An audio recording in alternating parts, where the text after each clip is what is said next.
Engkau Yesus dengan segenap hatiku, aku mengasihi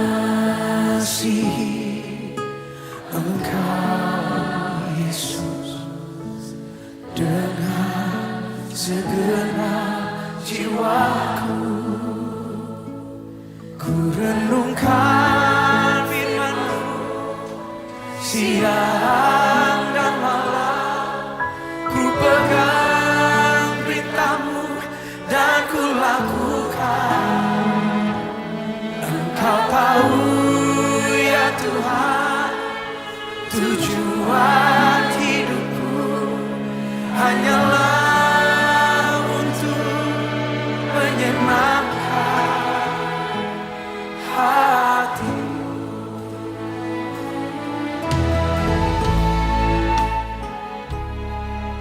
Shalom, Bapak Ibu, Saudara-saudara.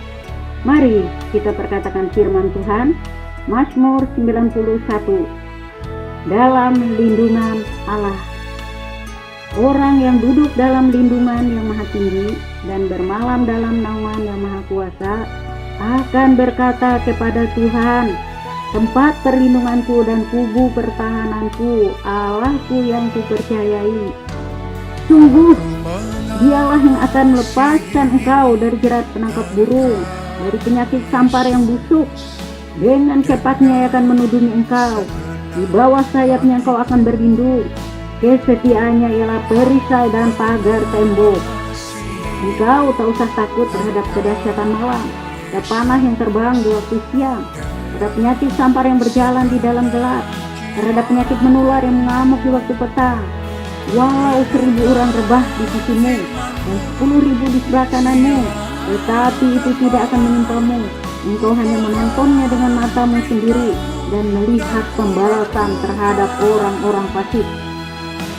Sebab Tuhan ialah tempat perlindunganmu, yang maha tinggi telah kau buat tempat perteduhanmu. Malapetaka tidak akan menimpa kamu, hantulah tidak akan mendekat kepada kemahmu. Sebab malaikat-malaikatnya akan diperintahkannya kepadamu untuk menjaga engkau di segala jalanmu. Mereka akan menatang engkau di atas tangannya, supaya kakimu jangan terangkut kepada batu. Singa dan ular kedung akan kau langkahi, engkau akan menginjak anak singa dan ular naga. Sungguh hatinya dekat kepadaku, maka aku akan meluputkannya, aku akan membentenginya, sebab ia mengenal namaku. Bila ia berseru kepadaku, aku akan menjawab, aku akan menyertai dia dalam kesesakan, aku akan meluputkannya dan memuliakannya. Dengan panjang umur akan kukenyangkan dia, dan akan kuperlihatkan kepadanya keselamatan daripadaku. Amin.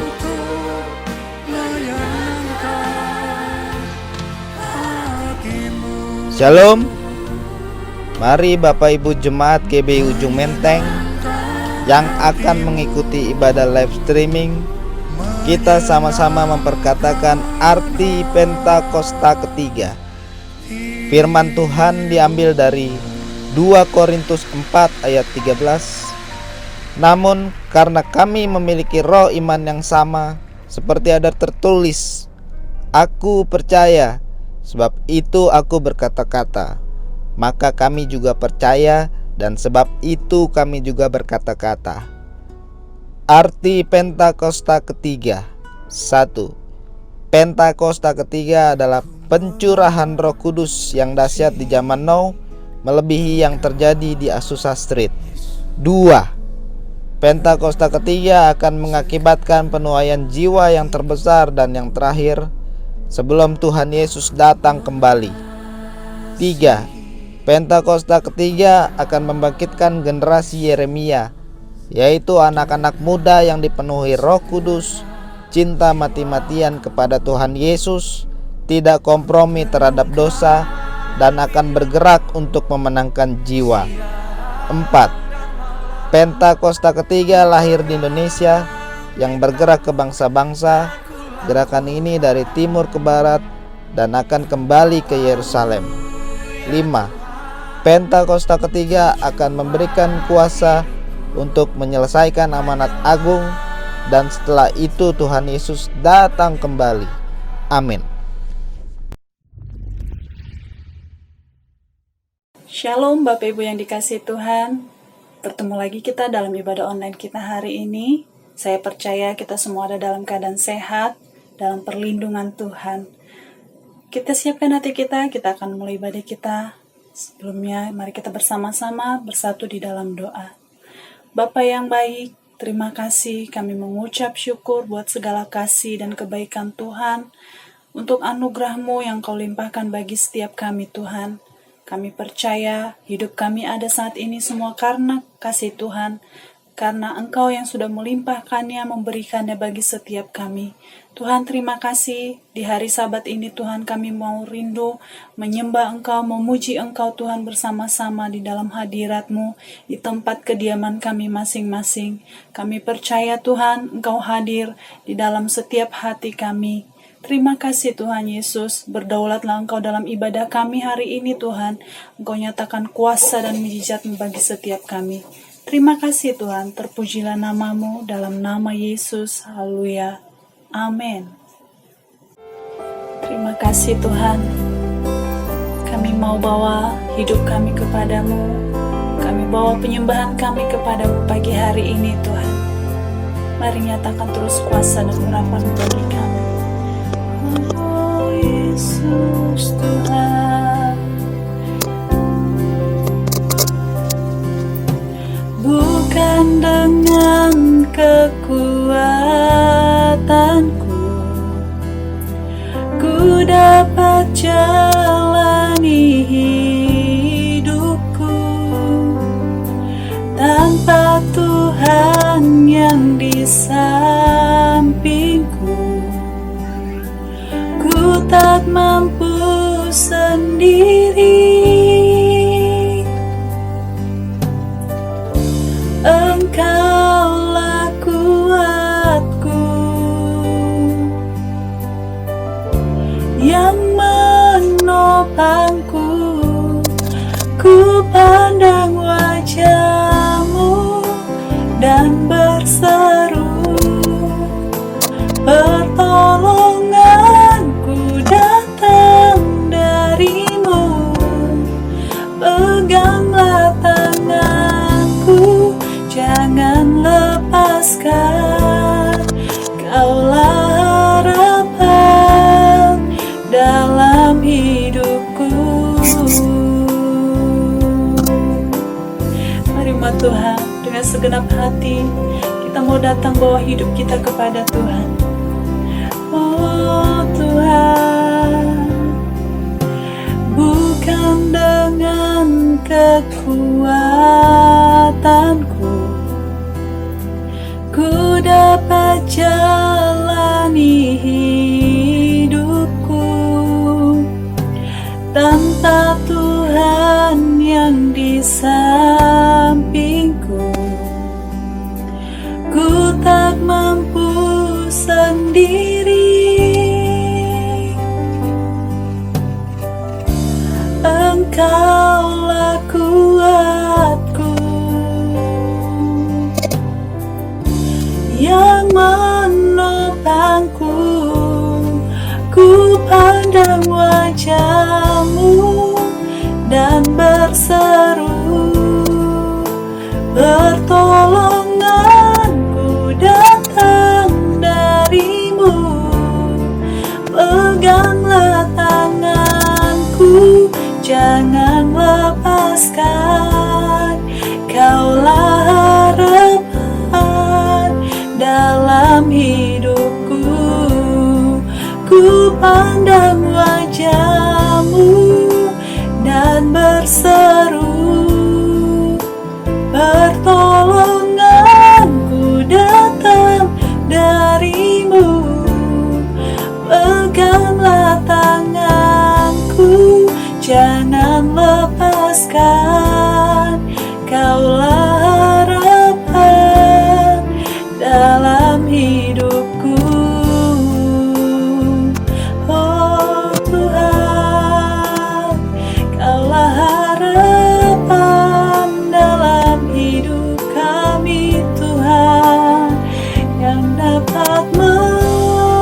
Kau Tuhan, haleluya, Kaulah harapan dalam hidupku, Kaulah harapan dalam hidupku.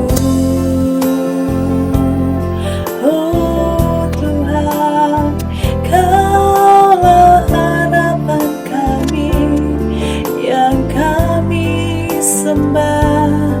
Oh Yesus, terima kasih Tuhan, Engkau kekuatan. Bapa, terima kasih Tuhan Yesus. Kami mau siapkan hati kami lebih lagi untuk kami boleh menerima kebenaran firman-Mu. Biarlah Engkau mengurapi setiap kami Tuhan, hati dan pikiran kami serahkan ke dalam tangan-Mu.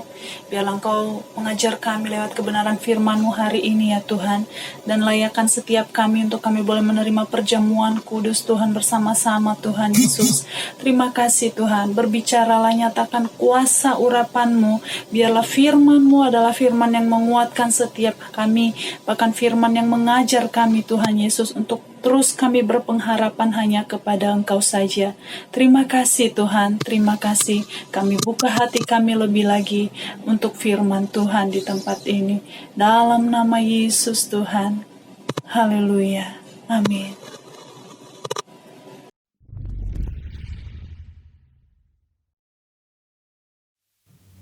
Shalom semuanya. Ketika Tuhan Yesus ditanya oleh murid-muridnya akan tanda kedatangannya dan tanda kesudahan dunia ini, maka salah satu dari tanda itu adalah penyakit sampar yang bisa kita sebutkan sebagai pandemi COVID-19.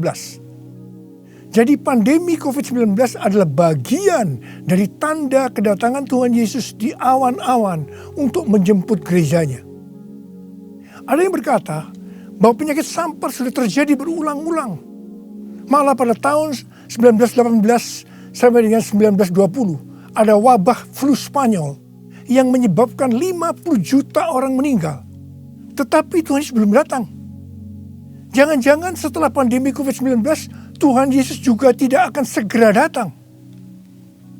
Kalau kita bicara Tuhan Yesus tidak segera datang, ini tidak sesuai dengan yang dikatakan Tuhan Yesus dalam kitab Wahyu. Dalam kitab Wahyu, Tuhan Yesus berkata, "Aku datang segera," sebanyak 4 kali. Dan waktunya sudah singkat, waktunya sudah dekat, sebanyak 2 kali. Jadi kalau Tuhan Yesus berkata, "Aku datang segera," 2000 tahun yang lalu, apalagi hari-hari ini, pasti lebih segera lagi. Hati-hati, jangan terjebak menjadi pengejek-pengejek yang dengan ejekannya berkata, "Di mana janji kedatangannya itu? Dari dulu keadaan tetap seperti ini. Katanya salah satu tanda adalah penyakit sampar. Mana buktinya? Penyakit sampar sudah terjadi berulang-ulang. Tetapi ternyata Tuhan Yesus belum juga datang." Jangan berkata bahwa setelah pandemi COVID-19 Tuhan Yesus pasti datang kembali. Atau jangan juga berkata bahwa setelah pandemi COVID-19 Tuhan Yesus belum segera datang. Kita tidak tahu dengan pasti kapan kedatangan Tuhan Yesus kembali. Hanya Bapa di sorga saja yang tahu. Yang penting Tuhan Yesus berkata bahwa penyakit sampar seperti pandemi COVID-19 ini adalah bagian dari tanda kedatangannya. Tuhan Yesus menghendaki agar kita percaya bahwa Dia akan segera datang, sehingga kita akan sungguh-sungguh mempersiapkan diri kita untuk menyambut kedatangannya. Saya percaya bahwa sikap orang percaya dari zaman ke zaman yang melihat dan mengalami malapetaka, mungkin itu perang, mungkin itu bencana alam, termasuk penyakit sampar, akan berkata bahwa Tuhan Yesus akan datang segera. Sebagai contoh, Bapak gereja yang bernama Cyprianus, yang adalah uskup gereja Kartago pada zaman Kekaisaran Romawi, yang mengalami pandemi pada tahun 250 sampai 271 Masehi. Pada saat itu di Roma saja sekitar 5.000 orang meninggal per hari. Siprianus menyebutkan bahwa pandemi tersebut sebagai akhir zaman. Memang ini terbukti keliru. Akan tetapi dari sisi yang lain kita melihat keyakinannya bahwa ini adalah akhir zaman justru membuat terjadinya kebangunan rohani. Gereja terlibat dalam pelayanan sosial diakonia yang dahsyat. Melihat itu banyak orang menjadi percaya dan gereja berkembang pesat. Jadi setiap zaman seolah-olah Tuhan menciptakan situasi, apakah itu perang, bencana alam, kelaparan, termasuk penyakit sampar, agar perkataan Tuhan Yesus, "Aku datang segera" itu selalu ada di dalam hati orang percaya. Sehingga mereka selalu dalam kondisi berjaga-jaga, melakukan amanat agung Tuhan Yesus, sehingga penuaian jiwa besar-besaran terjadi. Demikian juga dengan adanya pandemi COVID-19 ini, Tuhan menghendaki gerejanya, yaitu kita-kita ini, bergerak menyelesaikan amanat agung sebelum Tuhan Yesus datang kembali. Sejak tahun 2009, setelah Tuhan berbicara dengan begitu serius kepada saya tentang "Aku datang segera", saya selalu memperkatakan hal ini. Saya selalu mengingatkan agar kita lebih intim dengan Tuhan. Hari-hari ini pesan Tuhan kepada kita adalah kembali kepada kasih mula-mula. Ingat, kita adalah calon mempelai wanita dari Kristus. Sang mempelai pria akan datang dengan segera untuk menjemput kita. Kita harus mempersiapkan diri dengan kembali kepada kasih yang mula-mula. Dalam Wahyu 2 ayat 1 sampai dengan 7, Tuhan Yesus berkata kepada jemaat di Efesus bahwa jemaat di Efesus itu rajin, tekun, tidak dapat sabar terhadap rasul palsu, tetap sabar dan mau menderita oleh karena namaku, kata Tuhan. Tidak mengenal lelah, membenci perbuatan-perbuatan pengikut Nikolaus yang juga aku benci, kata Tuhan Yesus. Pengikut Nikolaus mengajarkan bahwa percabulan tidak akan mempengaruhi keselamatan seseorang dalam Kristus. Ini adalah pengajaran sesat, karena kitab Perjanjian Baru mengatakan hal yang sebaliknya, yaitu bahwa orang yang hidup dalam percabulan tidak akan mendapat bagian dalam kerajaan Allah. Kalau kita melihat ini, saya berkata bahwa jemaat Efesus ini jemaat yang luar biasa. Akan tetapi Tuhan Yesus melanjutkan dengan berkata, "Namun demikian, aku mencela engkau, karena engkau telah meninggalkan kasihmu yang semula. Sebab itu ingatlah betapa dalamnya engkau telah jatuh. Bertobatlah dan lakukanlah lagi apa yang semula engkau lakukan. Jika tidak demikian, aku akan datang kepadamu dan mengambil kaki dianmu dari tempatnya, jikalau engkau tidak bertobat." Mengambil kaki dianmu artinya mengeluarkan dari dalam kerajaan Allah. Kesimpulan dari pesan Tuhan kepada jemaat di Efesus, yang juga berarti buat kita semua, adalah apapun yang kita lakukan untuk melayani pekerjaan Tuhan, kalau tidak didasarkan kepada kasih mula-mula, maka Tuhan Yesus berkata, betapa dalamnya engkau telah jatuh. Dan kita harus bertobat. Kalau kita tidak bertobat, Tuhan akan mengambil kaki dian kita. Artinya, kita akan dikeluarkan dari dalam kerajaan Allah. Kasih mula-mula adalah kasih yang kita miliki pada saat kita baru bertobat dan percaya kepada Tuhan Yesus. Pada saat itu kita akan mengasihi Tuhan dengan segenap hati, dengan segenap jiwa, dan dengan segenap kekuatan kita. Pengalaman saya pada waktu itu adalah keinginan untuk selalu berdoa, keinginan untuk memuji dan menyembah Tuhan, keinginan untuk membaca Alkitab, keinginan untuk hidup kudus, keinginan untuk melayani Tuhan.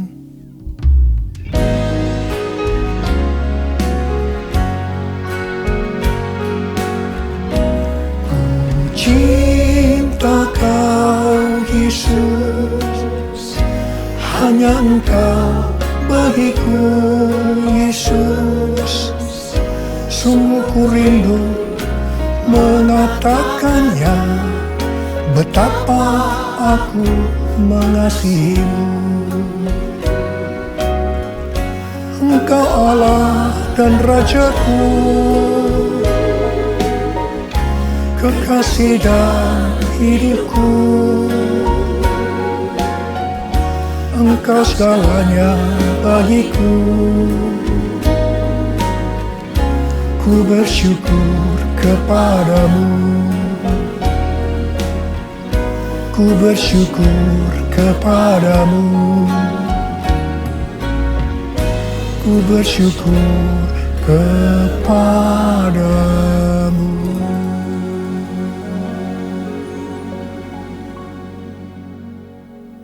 Kalau kita melihat proses keselamatan, maka proses keselamatan terdiri dari 3 tahap. Tahap yang pertama adalah proses justification, yang artinya pembenaran. Tahap yang kedua adalah proses sanctification, yang artinya pengudusan. Tahap yang ketiga adalah proses glorification, yang artinya pemuliaan atau pengangkatan. Pada proses pertama, yaitu proses justification atau pembenaran, kita bertobat dan percaya kepada Tuhan Yesus. Kita mengalami kelahiran baru. Kita mengalami kasih mula-mula. Setelah itu kita memasuki tahap yang kedua, yaitu proses sanctification atau pengudusan. Dalam proses ini, kita akan dikuduskan terus-menerus oleh Roh Kudus dan firman Allah. Sehingga kita menjadi serupa dengan gambarnya, yaitu menjadi murid Tuhan Yesus. Setelah itu, kita akan masuk dalam proses yang ketiga, yaitu glorification, yang artinya pemuliaan atau pengangkatan. Jadi, yang diangkat itu adalah mereka yang menjadi serupa dengan gambar Yesus, yaitu murid Tuhan Yesus. Pada waktu memasuki proses sanctification atau pengudusan ini, dengan berbagai macam alasan, kualitas kasih kita kepada Tuhan yang tadinya penuh dengan kasih yang mula-mula bisa berubah menjadi seperti yang terjadi pada jemaat di Efesus. Saya pribadi juga mengalami seperti yang terjadi pada jemaat di Efesus. Tetapi melalui pengudusan secara terus-menerus oleh Roh Kudus dan firman Allah, juga disertai dengan proses yang menyakitkan, saya kembali kepada kasih mula-mula sampai dengan hari ini. Haleluya. Saya akan bertanya kepada saudara, bagaimana kualitas kasih saudara kepada Tuhan? Saya mau mengajak saudara untuk melihat kualitas kasih kita kepada Tuhan melalui kitab Kidung Agung. Kitab Kidung Agung merupakan satu-satunya kitab di Alkitab yang khususnya membahas kasih yang unik di antara 2 orang mempelai, yaitu antara Salomo dengan gadis Sulam yang dipercaya dia adalah istri pertama dari Salomo. Karena beberapa nats penting dalam Perjanjian Baru melukiskan kasih Kristus bagi gerejanya dengan memakai hubungan pernikahan, maka kitab Kidung Agung dapat dipandang sebagai melukiskan kasih yang ada di antara Kristus dengan mempelainya, yaitu gerejanya, yaitu kita-kita ini. Sama halnya dengan iman kita yang harus bertumbuh. Demikian juga kualitas kasih kita kepada Tuhan harus bertumbuh. Secara sederhana, kitab Kidung Agung ini menggambarkan 3 tingkat kualitas kasih. Dan ini juga menunjukkan tingkat kualitas kasih kita dengan Tuhan. Tingkat kualitas kasih yang pertama terdapat dalam Kidung Agung 2 ayat 16 yang berkata, kekasihku kepunyaanku dan aku kepunyaan dia. Dalam hubungan kita dengan Tuhan, kita bisa berkata begini, Tuhan milikku, aku miliknya Tuhan. Tingkat kualitas kasih yang kedua terdapat dalam Kidung Agung 6 ayat 3 yang berkata, Aku kepunyaan kekasihku, dan kepunyaanku kekasihku. Dalam hubungan kita dengan Tuhan, kita bisa berkata begini, Aku milik Tuhan, Tuhan milikku. Tingkat kualitas kasih yang ketiga terdapat dalam Kidung Agung 7 ayat 10 yang berkata, Kepunyaan kekasihku aku. Dalam hubungan kita dengan Tuhan, kita bisa berkata, Aku milik Tuhan. Tingkat kualitas kasih yang pertama bisa dikatakan ini adalah kasih yang egois. Karena yang dikedepankan itu, Tuhan adalah milikku, baru aku milik Tuhan. Maka yang selalu dipikirkan hanya soal diberkati. Jadi karena Tuhan milikku, berkati aku dong Tuhan. Biasanya jarang bertanya kepada Tuhan tentang apa yang dikehendaki Tuhan dalam setiap rencana atau langkah yang akan dilakukan. Jadi kalau dia punya rencana, langsung akan minta supaya Tuhan memberkati. Biasanya juga jarang menyinggung tentang apa yang harus kita lakukan untuk melayani Tuhan. Itu tingkat yang pertama. Tapi tingkat kualitas kasih yang kedua bisa dikatakan sebagai kasih bersyarat. Aku milik Tuhan. Tuhan adalah milikku. Sekarang yang dikedepankan adalah aku miliknya Tuhan. Baru setelah itu Tuhan adalah milikku. Berarti mulai ada satu peningkatan. Di sini mulai ada menyinggung tentang melayani Tuhan. Tetapi dengan syarat. Supaya Tuhan memberkati. Jadi motivasi mau melayani karena mau diberkati Tuhan. Itu tingkat kualitas kasih yang kedua. Tetapi sekarang tingkat kualitas kasih yang ketiga. Inilah yang disebutkan kasih yang tidak egois. Kasih yang tidak mementingkan dirinya sendiri. Ini adalah kasih yang semula. Aku milik Tuhan. Titik. Tidak ada embel-embelnya lagi. Mereka yang memiliki kasih mula-mula akan berkata, Aku milik Tuhan. Bukan milikku sendiri. Aku ini adalah milik Tuhan. Aku sudah dibeli. Dan harganya telah lunas dibayar. Aku dibeli dengan harga yang mahal. Yaitu dengan darah Yesus. Mereka yang memiliki kasih mula-mula akan berkata, Jika aku hidup untuk Tuhan. Dan jika aku mati untuk Tuhan. Jadi baik hidup atau mati, aku adalah milik Tuhan. Mereka yang memiliki kasih mula-mula akan berkata, Aku hidup, tetapi bukan lagi aku sendiri yang hidup, melainkan Kristus yang hidup di dalam aku. Hidupku bukannya aku lagi, tapi Yesus dalamku. Hidupku bukannya aku lagi, tapi Yesus dalamku. Yesus hidup, Yesus hidup dalamku. Hidupku bukannya aku lagi, tapi Yesus dalamku. Tapi Yesus dalamku. Orang yang memiliki kasih mula-mula sudah tidak memikirkan lagi tentang diberkati atau tidak diberkati oleh Tuhan. Yang paling penting adalah hidup menyenangkan hatinya Tuhan. Melakukan kehendaknya Tuhan. Seperti Tuhan Yesus berkata dalam Yohanes 4 ayat 34. Makananku ialah melakukan kehendak Dia yang mengutus aku dan menyelesaikan pekerjaannya. Makanan adalah sesuatu yang sangat vital dalam hidup ini. Mendapatkan makanan adalah motivasi manusia dalam bekerja atau berusaha. Dan Tuhan Yesus mengajarkan kepada kita bahwa yang paling penting dalam hidup ini, artinya fokus hidup kita adalah melakukan kehendak Bapa, bukan kepada makanan, meskipun makanan itu perlu.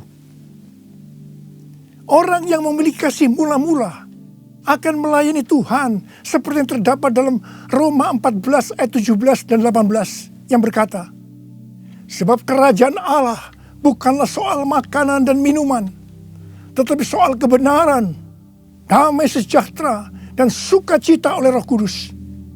Karena barang siapa melayani Kristus dengan cara ini, ia berkenan kepada Allah dan dihormati oleh manusia.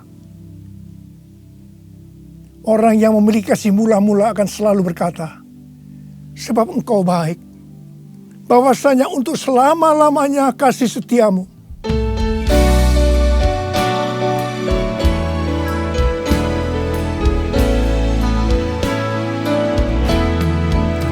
Sebab Tuhan baik, bahwasanya untuk selamanya kasih setianya. Sebab Tuhan baik, bahwasanya untuk selamanya kasih setianya. Bahwasanya untuk selamanya kasih setianya.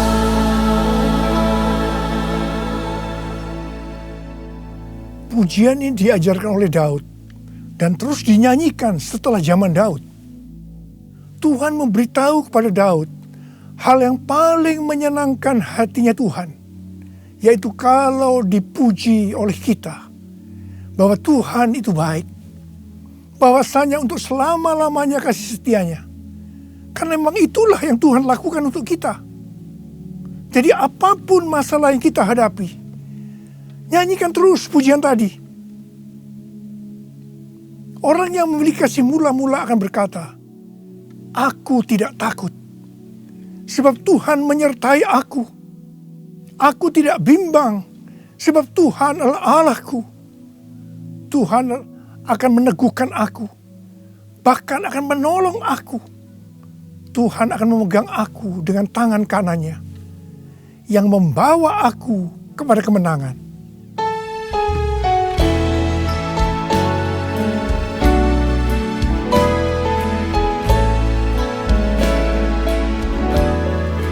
Tidak takut, sebab kau besertaku. Ku tidak bimbang, sebab engkau Allahku. Engkau meneguhkanku, bahkan menolongku. Kau batu karangku, Yesus Tuhan. Yesus memegangku dengan tangan kananmu. Yesus memberiku kemenangan. Yesus memegangku dengan tangan kananmu. Yesus memberiku kemenangan. Yesus memberiku kemenangan. Yesus memberiku kemenangan. Haleluya. Orang yang memiliki kasih mula-mula dalam masa pandemi COVID-19 ini akan tetap percaya kepada janji Tuhan dan terus memperkatakannya.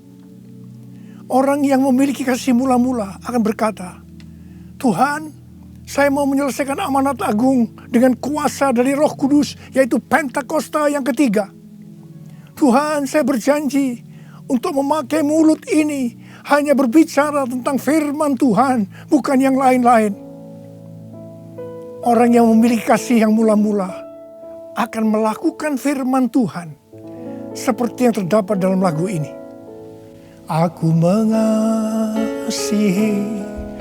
Engkau Yesus dengan segenap hatiku. Aku mengasihi Engkau Yesus dengan segenap jiwaku.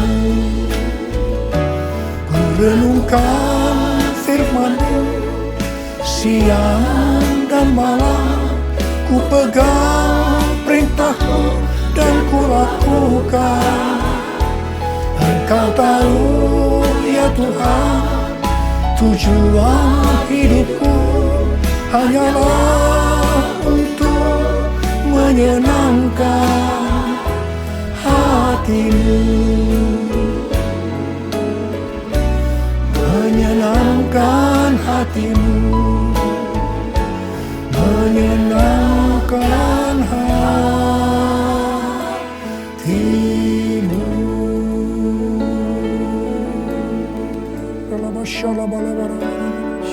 Mari angkat tangan saudara, sembah Dia, sembah Tuhan Yesus. Sembah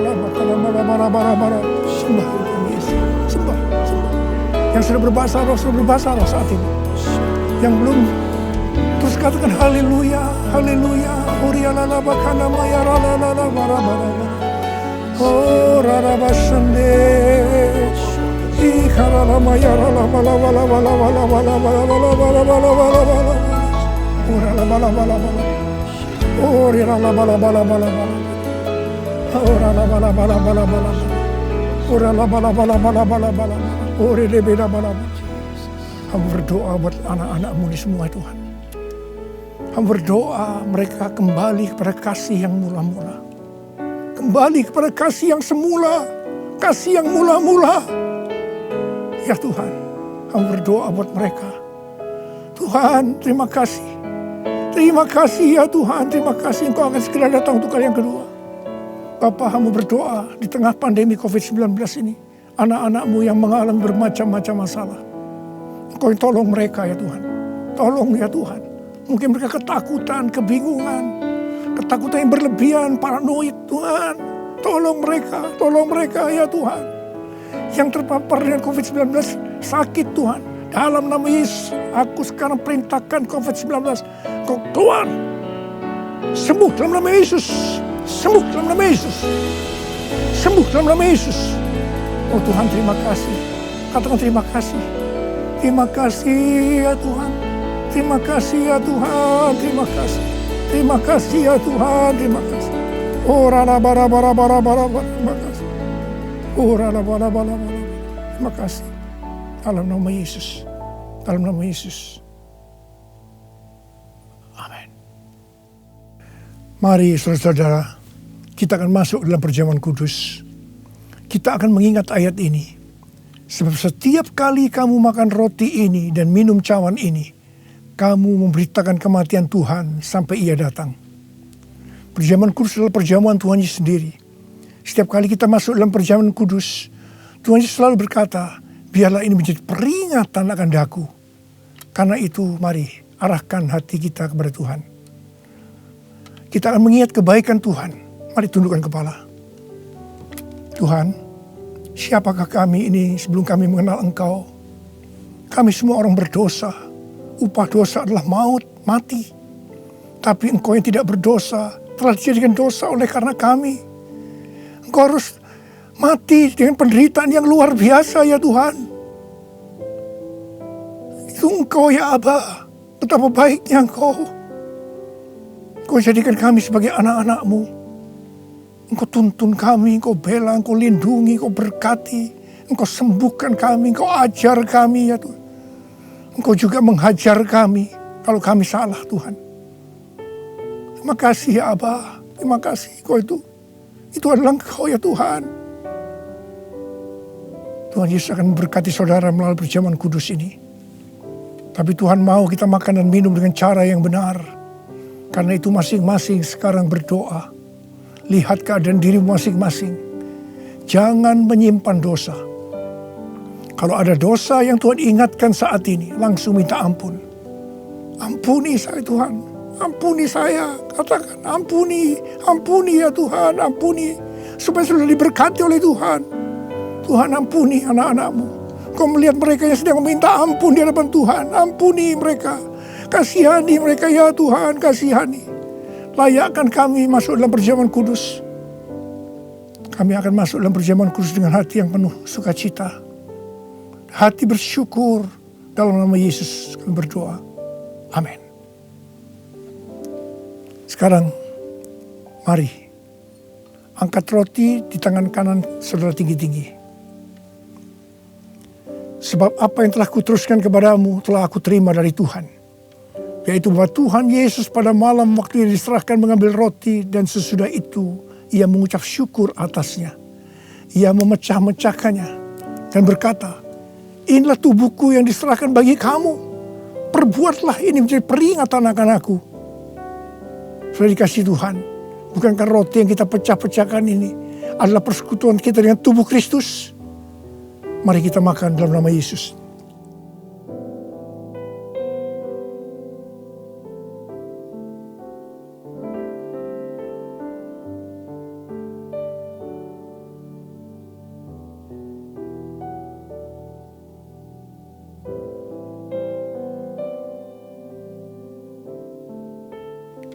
Sekarang angkat cawan di tangan kanan saudara tinggi-tinggi. Demikian juga ia mengambil cawan sesudah makan lalu berkata, cawan ini adalah perjanjian baru yang dimeteraikan oleh darahku. Perbuatlah ini setiap kali kamu meminumnya menjadi peringatan akan aku. Saudara kasih Tuhan, bukankah cawan pengucapan syukur yang atasnya kita ucapkan syukur adalah persekutuan kita dengan darah Yesus. Mari kita minum dalam nama Yesus.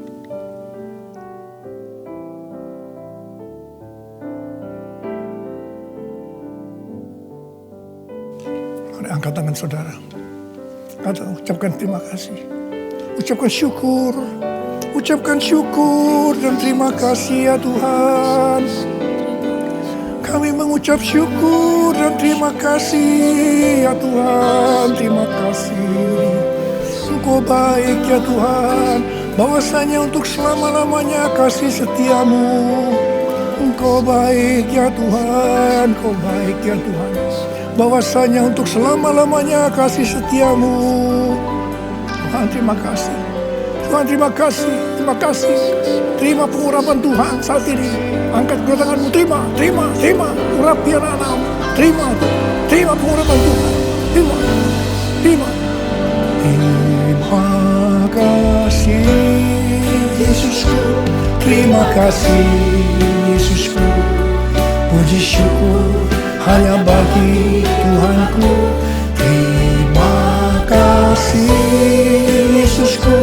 Terima kasih Yesusku. Puji syukur hanya bagi Tuhanku. Terima kasih. Terima kasih Yesusku. Terima kasih Yesusku. Puji syukur hanya bagi Tuhanku. Terima kasih Yesusku. Terima kasih Yesusku. Puji syukur hanya bagi Tuhanku. Puji syukur hanya bagi Tuhanku. Puji syukur hanya bagi Tuhanku.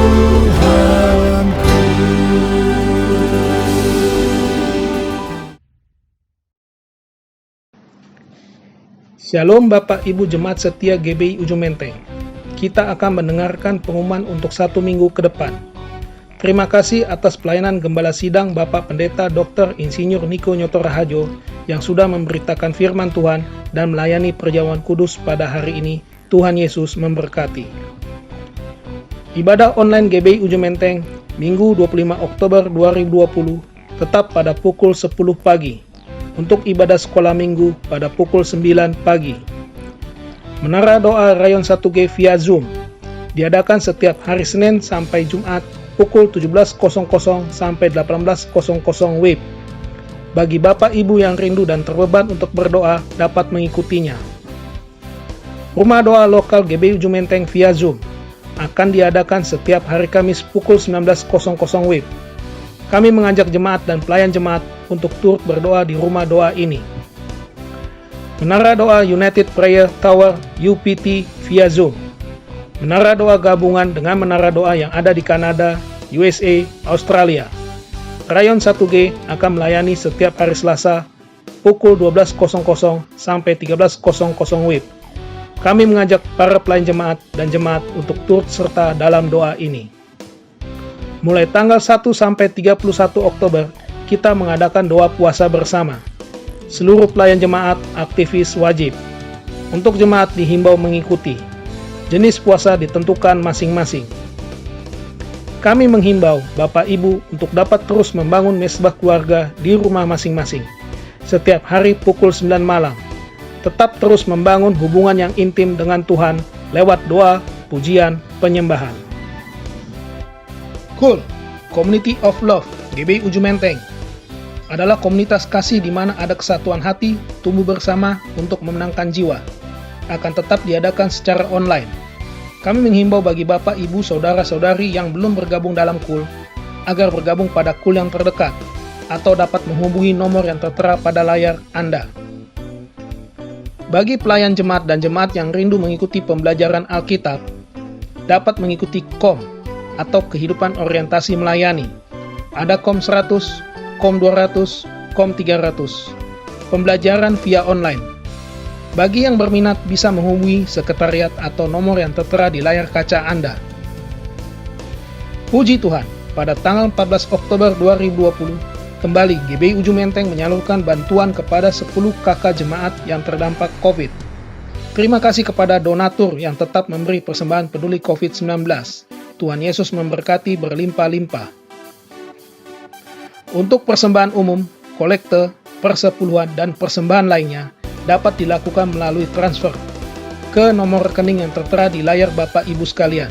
Bila sudah memberikan persembahan, harap mengirimkan bukti transfer kepada Ibu Rami di nomor yang tertera di layar kaca Anda. Atau bisa menggunakan fasilitas pembayaran elektronik, OVO, GoPay, ShopeePay, dan lain-lain dengan men-scan QR Code yang tertera di layar. Demikian pengumuman minggu ini. Selamat hari Minggu. Tuhan Yesus memberkati. Berkati anak-anakmu. Terimalah berkat Tuhan. Kasih karunia berlimpah-limpah daripada Allah Bapa dalam anak yang tunggal Yesus Kristus. Persekutuan yang manis dengan Roh Kudus menyertai saudara sekalian mulai hari ini sampai Tuhan Yesus datang menjemput kita di awan-awan dan bahkan sampai selama-lamanya. Yang percaya bersama-sama katakan amin.